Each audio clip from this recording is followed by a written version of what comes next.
Hi, I'm Craig with ApplianceVideo.com. Today, we'll be taking a look at the terminal block on this Frigidaire electric freestanding oven.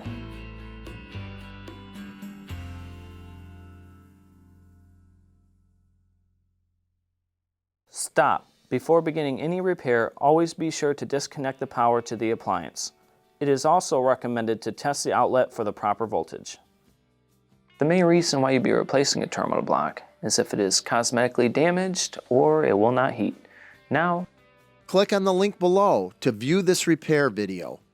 ApplianceVideo.com guides you step by step, giving you the confidence to avoid recalls and callbacks, also saving time on repairs. Whether you're up against an uncommon repair or the latest appliance on the market, our videos have been created with you in mind.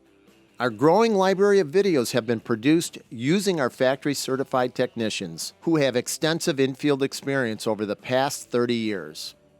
ApplianceVideo.com provides high-quality repair videos that anyone can follow, regardless of their skill level. We are here to help. Click on the link below to view this repair video and let us help you do it right the first time.